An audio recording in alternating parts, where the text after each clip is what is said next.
than you are in Australia right now. You're talking NBA basketball. You're talking great teams. You're talking great individual players.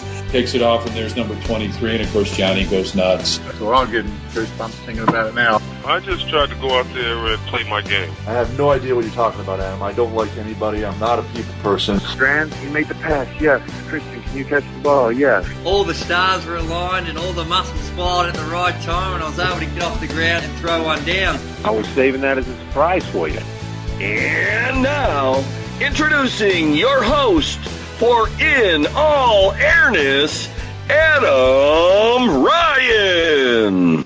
Welcome to episode 19. Thanks for joining me. Go to inallairness.com for show notes and plenty more features. The social hub for the podcast is facebook.com/inallairness. If you haven't already, please like the page and join the growing community of fans. Add the podcast to your RSS feed or iTunes so you never miss another show. It's also available on Stitcher, BlackBerry, Player FM, TuneIn Radio, and numerous other podcatchers. I love hearing from listeners. On either site, you can send voicemail, comments, or questions. With your permission, I'd love to include your feedback on future episodes. You can follow me on Twitter @InAllAirness. Today we'll be chatting about the 1990s All-Star Games, and in particular 1990 through to 1994. I'm joined again today by my mate Aaron Steen. Aaron, how are you, mate? Adam, good afternoon, mate. Very well. That's good to hear. Thanks again for joining me. We've had fun the first couple of times we've done these sort of recap episodes. So today hopefully is no exception as we delve into the All-Star Games of yesteryear.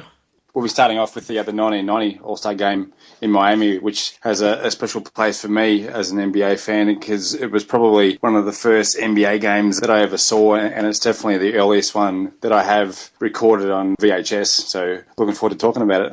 Yep, and we start to date ourselves immediately as soon as we start talking about the VHS era, but I've got a stack of old VHS tapes in the cupboard full of all Jordan stuff and NBA stuff from the 80s and 90s. So let's begin with the 1990 All-Star Game, as we said. February 1990, it was held at Miami Arena in Miami, Florida, and the Eastern Conference All-Stars had a victory 130 to 113 over the West. Now, the coaches for both teams, we had Chuck Daly, who was coach of the East. He was head man of Detroit Pistons at the time, and the Western Conference All-Stars were led by Pat Riley, head coach of the Lakers. Our leading vote getter for 1990 All-Star Game was Michael Jordan with about 321,000 votes, and the MVP of the game was Magic Johnson. What are your memories, mate? You said it was one of your favourite games going back some time now, so what are some of the standout moments of the game for you?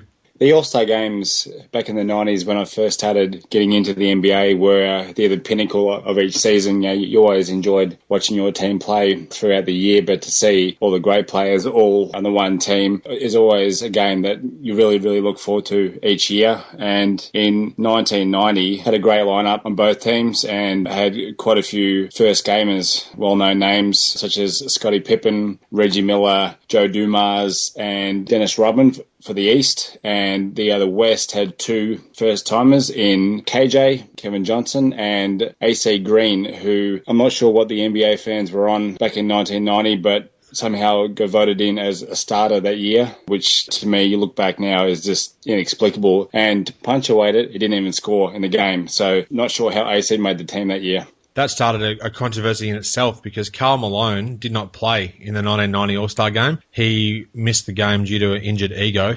He was replaced by Rolando Blackman. So AC Green actually had more votes than the Mailman. It was about 160,800 for AC Green, and Mailman had about 159,600. So he, in protest of some sort, decided not to deliver on the day of the All-Star Game in 1990, and was replaced by Rolando Blackman, who was the hero of the 1987 All-Star Game when he had those two free throws to force overtime at the end of regulation. So quite interesting backstory to that. And I think one of the other debut All-Stars we actually forgot to mention was none other than David Robinson, the Admiral.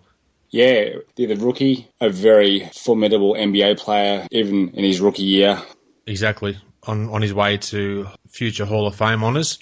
And another thing to mention about that as well, just when I do mention from time to time throughout this podcast, I'm going to be saying things like, oh, he's a 14-time All-Star. Now, that doesn't necessarily mean they played in 14 All-Star games. For example, Michael Jordan was selected 14 times but he only played in 13 games because he missed one of them through injury in 1986. Don't necessarily think that because I say, he was an 8-time All-Star, he played in all 8 games, if that makes sense.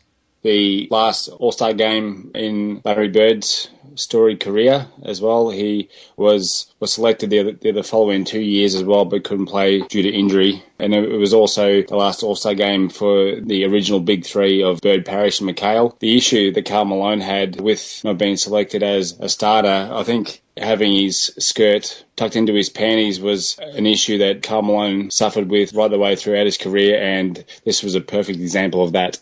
It's quite an amazing story when you think about it, the fact that he was just pipped at the post, maybe even pipped at the letterbox perhaps, by AC Green with those votes, and for whatever reason, that just stuck in his craw and he decided to pull out of the game because he played all 82 games in the regular season, and it's actually noted down on basketballreference.com, which is one of my favourite sites that I love to do my research of these episodes on. It says that he did not play due to injury, but let's be honest, it was just an injured ego that led to the fact that he pulled out of the game.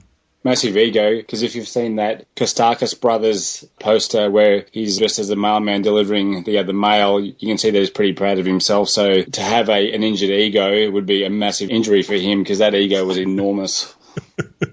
He luckily made it back in time for the next regular season game. So a couple of storylines from the 1990 All-Star game as well. If we haven't already mentioned, Magic Johnson was the MVP of the game. He was obviously the floor leader of the LA Lakers. 22 points, 6 boards and 4 assists for the Magic Man. And Jordan and Barkley each had 17 points apiece for the Eastern Conference All-Stars. A couple of other notable things. Dennis Rodman, it was his first All-Star game. However, he was criminally overlooked for the rest of his career, and he only played in 2. 1992 would be the only other time he actually would lace him up as an All-Star, which was quite crazy when you think about it. Yeah, his numbers right throughout his career, and particularly his later years with the Pistons, his 2 years with the Spurs and with the Bulls.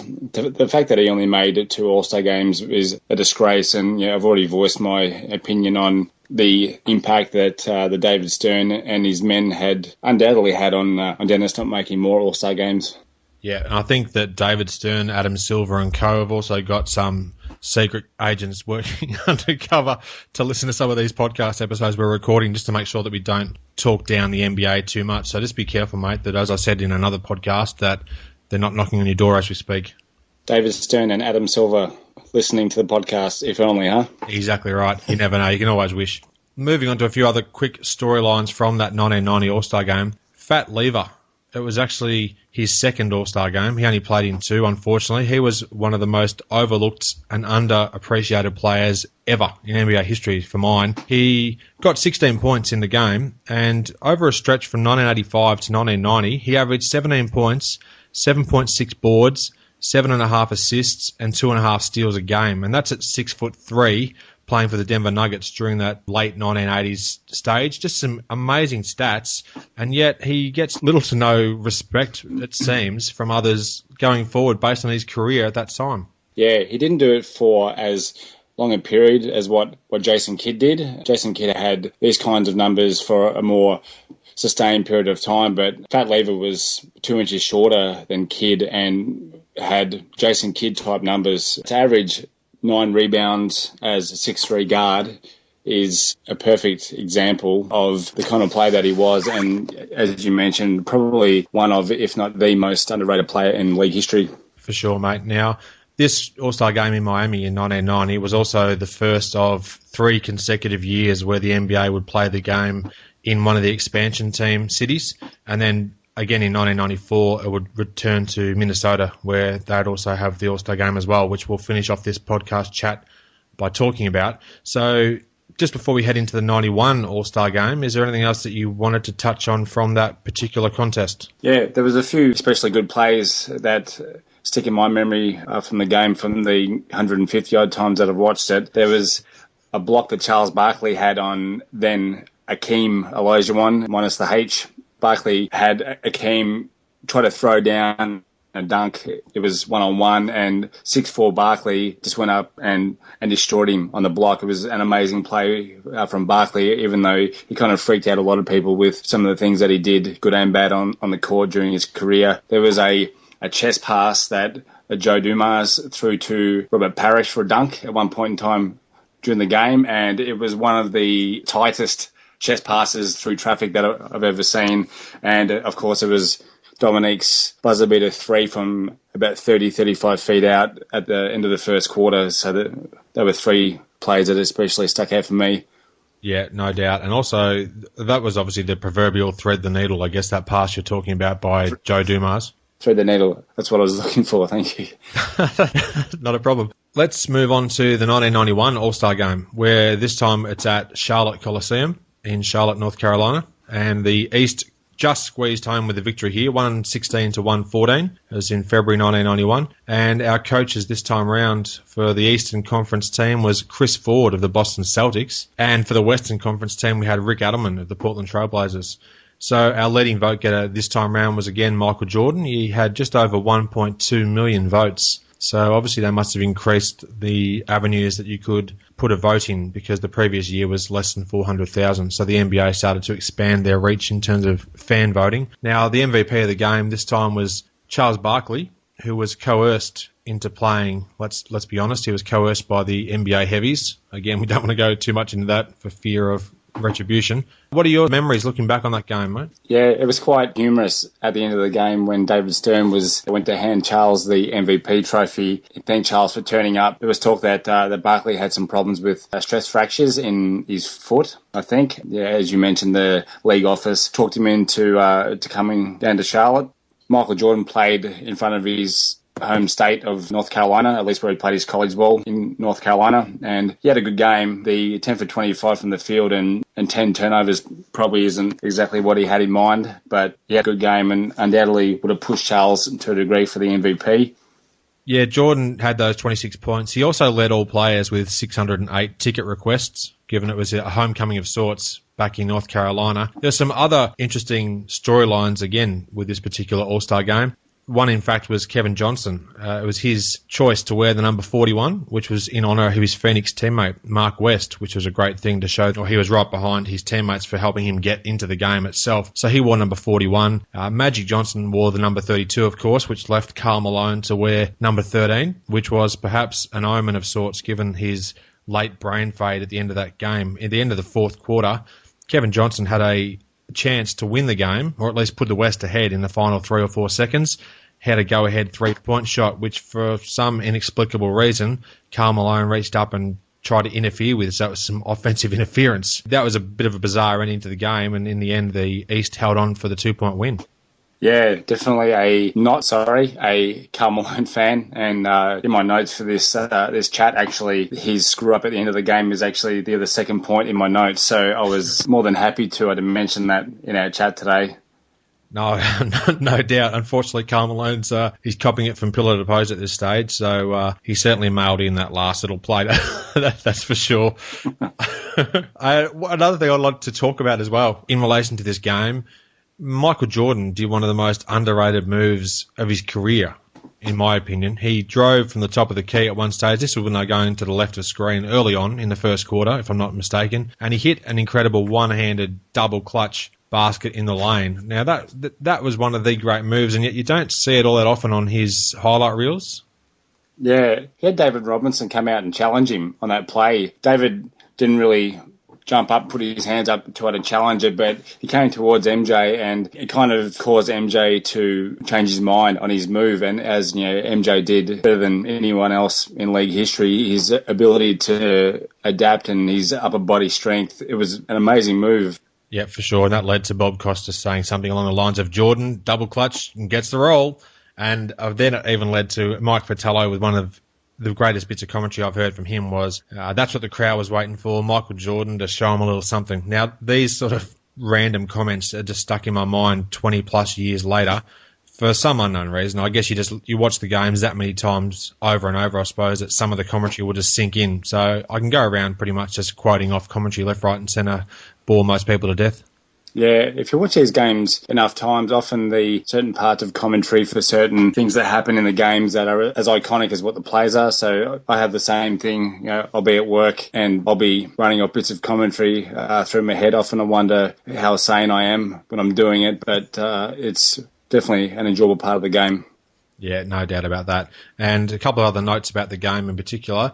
Karl Malone, Magic Johnson and David Robinson led the West scorers, each with 16 points. Larry Bird did not play due to injury, and he was replaced by Hersey Hawkins from the Philadelphia 76ers. Isaiah Thomas also didn't play in this game due to injury, but there was no replacement player for him. And one other great storyline from the game that I would love to talk about for just a moment is Bernard King, who at age 34, he made a comeback to the All-Star level.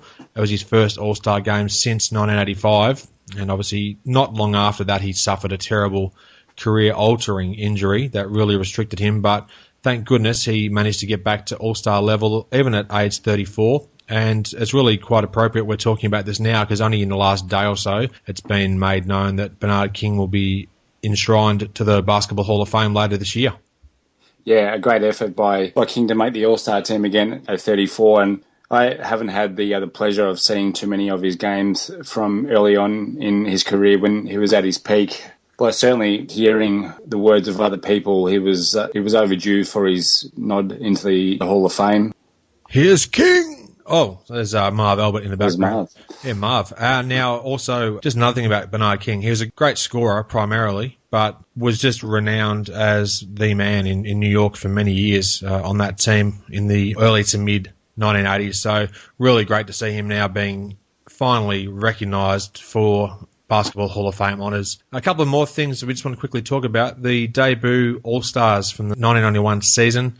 Tim Hardaway of the UTEP two-step fame. His first All-Star game, his first of 5 selections with Golden State Warriors and then later the Miami Heat.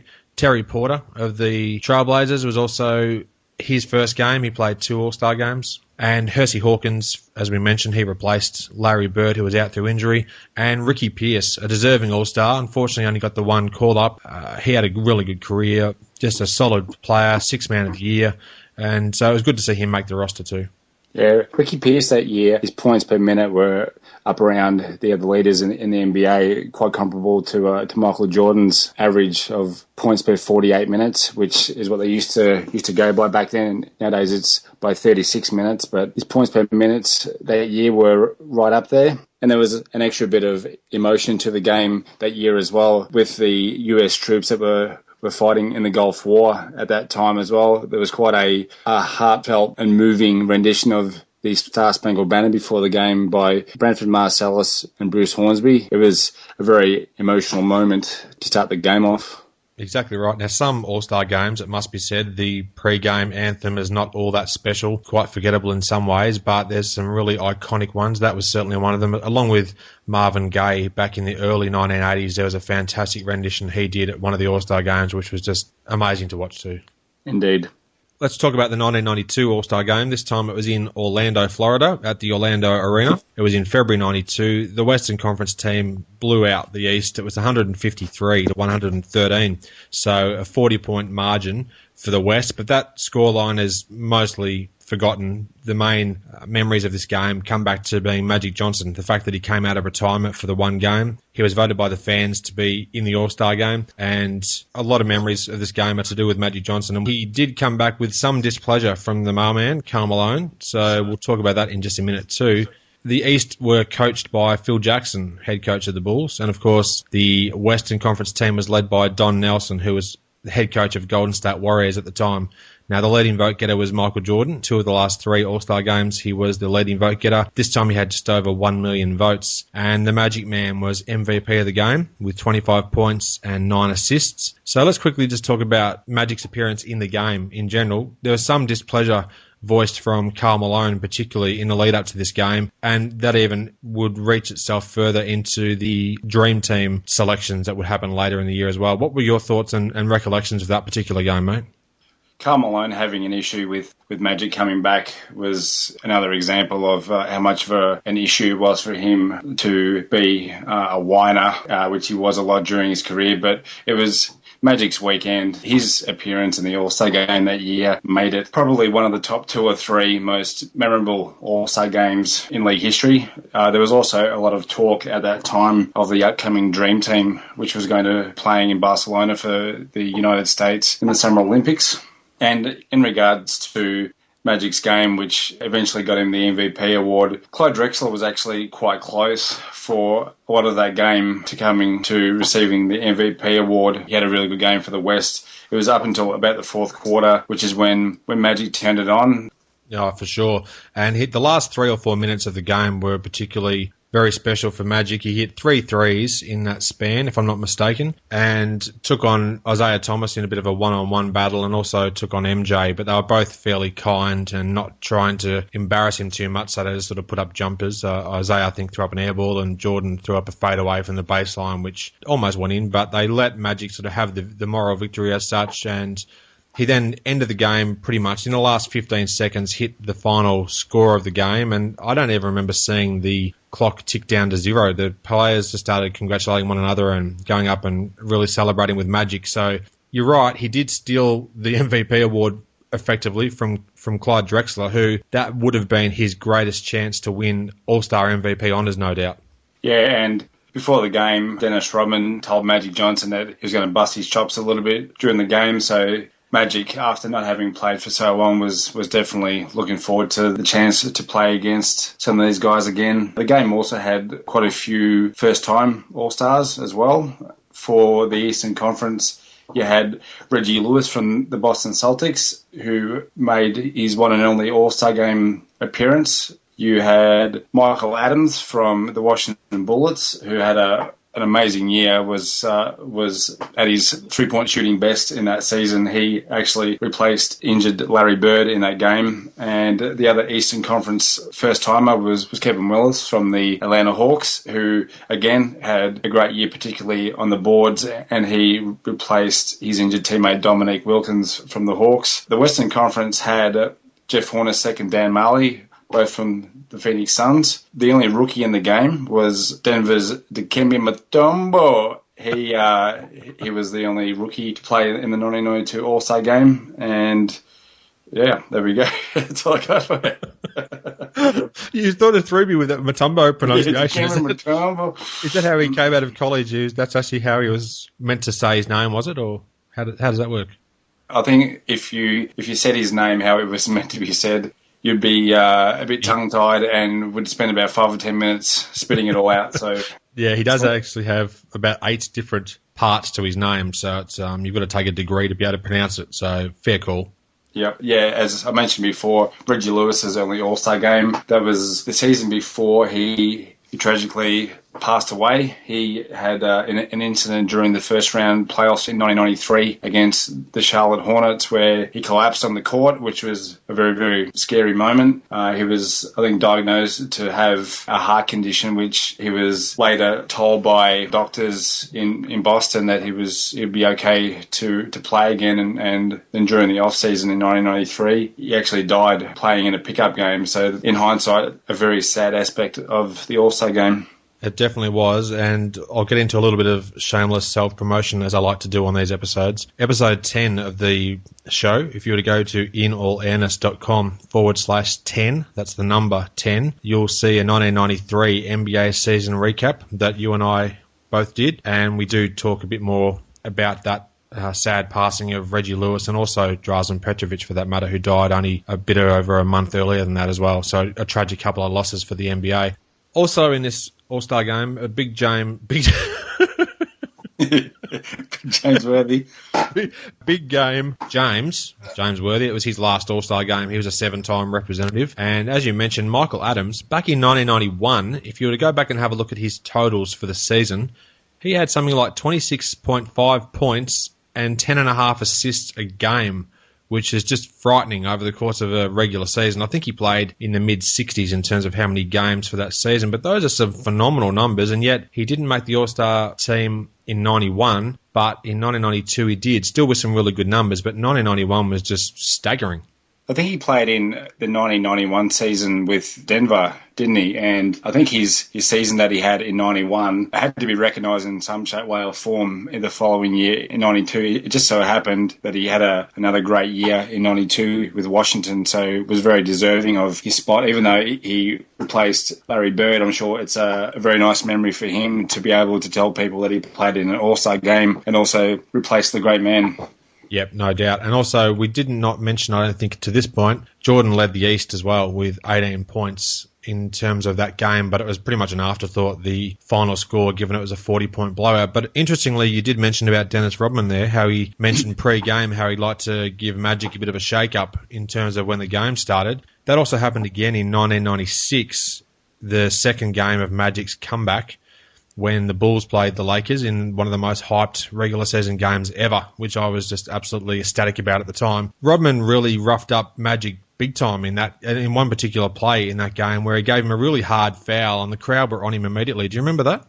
Yeah, we actually spoke about that game in the 1996 season recap that you and I did recently. It was a hugely hyped game, even here in Australia, with the great man Magic Johnson coming back and playing the Bulls. That Bulls team of that year, the 72-10 Bulls. Yeah, the hype is huge.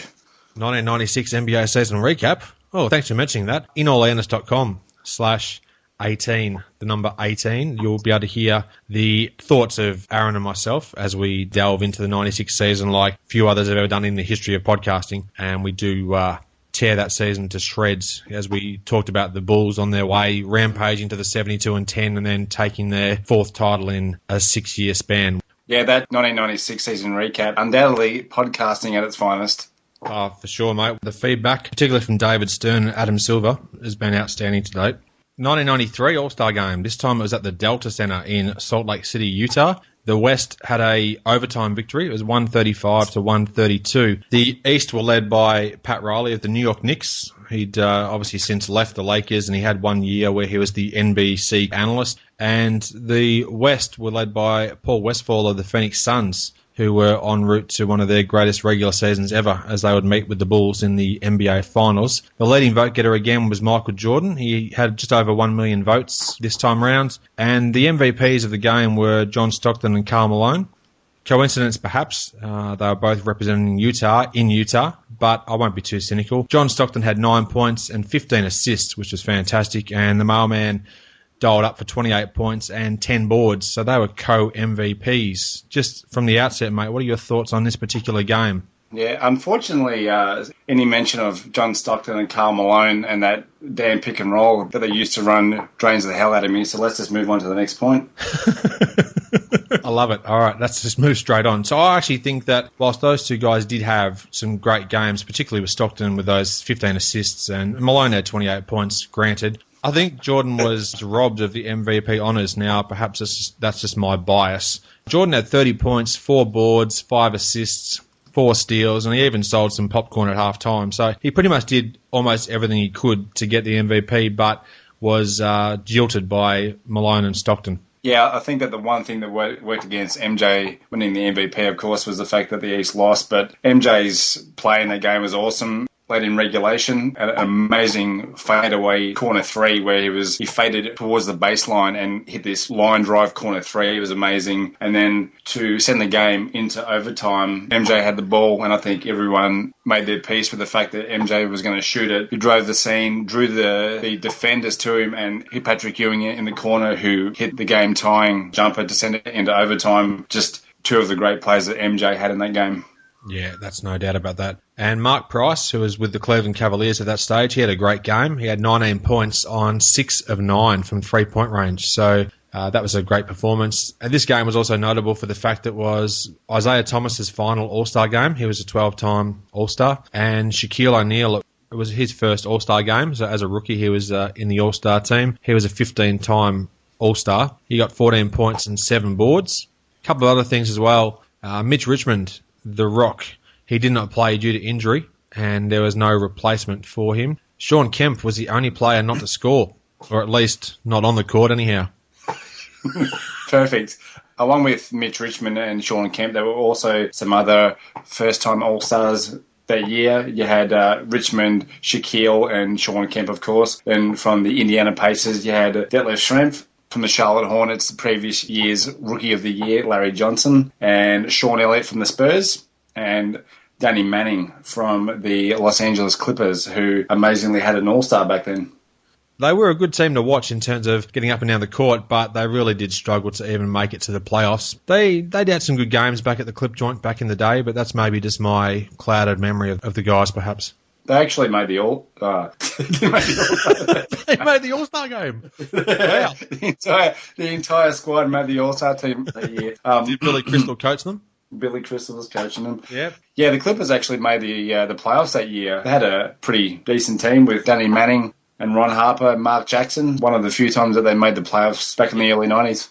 Yep. It was also good to see, as we did say, it was Mitch Richmond's first selection, although he didn't play with injury, but it was great to see him recognised in 1993. Probably could have got there a year sooner, perhaps, but he was a 6-time All-Star and fantastic player, great guy by all reports, and obviously one of MJ's main rivals in the mid-90s, I guess you'd say. Yeah, Danny Manning, however, for me, I have a deep-seated hatred for the man. As a big Dominique fan, he was the guy that Nick got traded to the LA Clippers for in 94, so he could have made 20 All-Star teams and I still wouldn't have rated him. Well, that's fair enough. You're just being honest, but also you've just drawn an imaginary line through Danny Manning ever appearing on the show as a guest.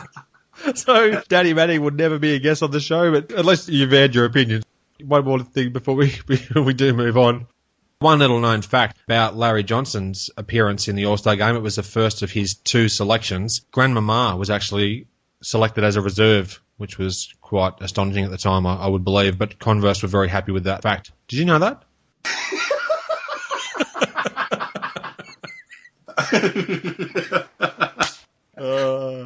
Grandmama was quite big in the media that year, so it was really good to see her in the game. It was a bit strange to see one of the players in a dress. One of the big controversies of that year, though, was a very noticeable omission for the Western Conference was Dikembe Mutombo. So it was unfortunate for him that he missed out. Anything else you'd like to add about that 93 All-Star game, Stanley, before we move on to the final All-Star game that we're going to be chatting about today? Yeah, one little tidbit was having made numerous All-Star teams as a member of the Eastern Conference. It was actually Charles Barkley's first appearance for the West that year, and he received and dished out a little bit of extra attention to his former Eastern Conference teammates, in particular, Scottie Pippen. That's true. They did have a bit of a history going forwards as well, even with a bit of a rift that was allegedly happening when they were on the Houston Rockets team as well in later years. But certainly with the Bulls and Suns in the 93 finals, there was a couple of words exchanged too between Sir Charles and Mr. Pippen. Yeah, hopefully Charles enjoyed getting those shots in during the All-Star game, and it was a bit of a consolation for losing the title to the Bulls that year. That's right, and that's a nice little zing served up there by Aaron Steen on Mr. Charles Barkley.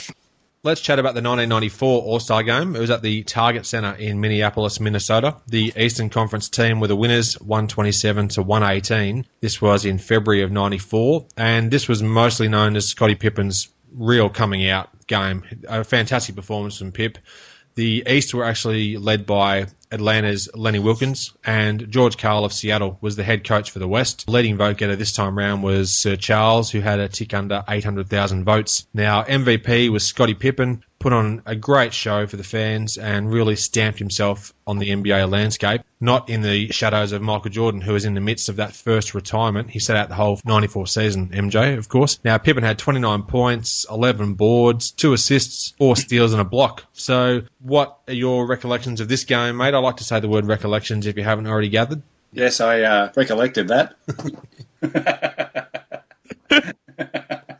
Well played. Well played.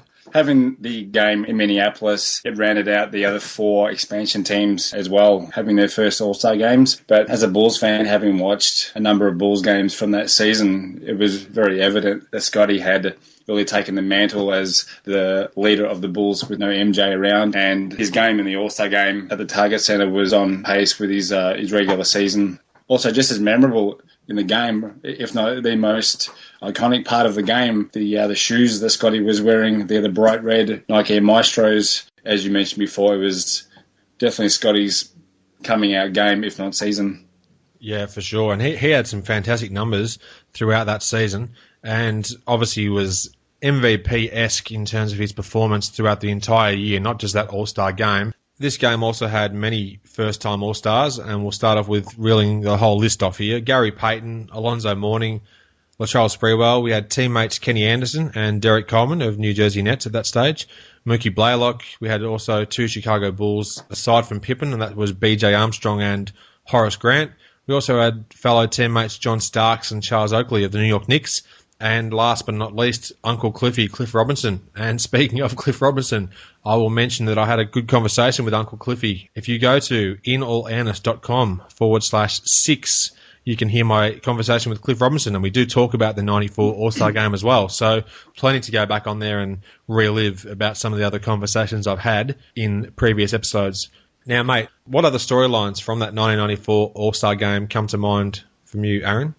Yeah, the top two Eastern Conference teams from the year before, the Knicks and the Bulls, both had 3 representatives each, which was good recognition for those two teams. And one amazing fact of the game is that 3 of the starters for the Eastern Conference, being Kenny Anderson, Derek Coleman, and BJ Armstrong, all started in their only All-Star appearance in their careers, which is quite incredible. Yeah, that is an anomaly. Interesting to note that too. Alonzo Mourning was selected but did not play due to injury, and he was replaced by Charles Oakley. Mitch Richmond missed out again. It was a DNP due to injury, and he was replaced by Terry Porter. And Charles Barkley also sat out with injury, and he was replaced by the glove, Gary Payton. Now, another thing that was of note in this game, Mark Price had another strong game. He had 20 points and 5 assists. So in his All-Star opportunities, he certainly made the most of those. The great three-point gunner from Cleveland. Mark Price was at his peak at that particular stage for the Cavs, and his play in those 2 All-Star games were reflective of his regular season play as well. He was awesome three-point gunner and was one of the original exponents of splitting a double team off the dribble. He was a great player, in particular at that time. A couple of other quick points. Akeem Olajuwon and David Robinson were the leading scorers for the West with 19 points each. That brings us to an end for our recap of the 1990 through 1994 NBA All-Star Games. I hope you guys that are listening enjoyed that as much as Aaron and I had fun recording it. We had to do a few edits throughout this episode because we had some uncontrollable laughter at certain stages, so I might even post a couple of quick audio outtakes of some of the things that we did throughout this episode, and you might enjoy those if you have a moment to visit the website. All the information from this episode, show notes and things like that, can be found at inallairness.com. Do a / and the number 19. That'll be this particular episode. I'd really love to hear your feedback on the episode, so please feel free to head to facebook.com /inallairness and let us know what you thought of the episode. Any suggestions for future episodes? We'd love to hear your feedback. Drop us a note via Twitter. I'm at inallairness. And Steenie, how can you be reached? I can be reached 2 ways, Adam, on my Twitter handle, which is at Steenie, Stehny. Myself and my good friend Adam Howes, also the administrators of the official Johnny Red Kerr page on Facebook, which is a page we've dedicated to the late great Johnny Kerr, the first head coach of the Bulls and longtime broadcaster. And unfortunately, in the show notes, what won't be included is all of us laughing like 2 juvenile little schoolboys. Yeah, I certainly concur with that. I actually will include a few outtakes from this episode because I think that people may find them mildly amusing. And I'd also like to apologise to Danny Manny and also Carl Malone. There's a fair chance that they may not appear on the show, even if they were willing to, based on the fact that they were somewhat sledged throughout this episode. So apologies to those 2 guys. That will do it. Aaron, thanks for joining me today. It was great fun talking about the 1990s All-Star Games. We will be back again to do this at some stage in the near future. And until then, thanks again. Giddy up. Thanks for listening. I hope you enjoyed the show and share my web address with your friends and colleagues, inallairness.com. Check out the podcast archive for plenty more episodes with high-profile guests. Follow me on Twitter at inallairness. Please visit the show's social hub, facebook.com/inallairness. Join me next time for another edition of the show.